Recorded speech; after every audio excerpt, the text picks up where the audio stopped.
Mana turishini ko'ring do'stim, bozorda bitta bo'lib turibdi. BYD Han 2024-yil 506 kilometrligini topib qo'ydim sizga.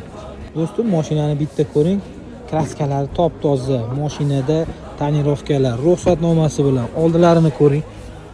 Antiblikovый полностью tonirovkalar qo'yib qo'yishgan. Mashinani bitta ichini ko'ring. Bor yo'g'i 30 ming kilometr yurgan mashina.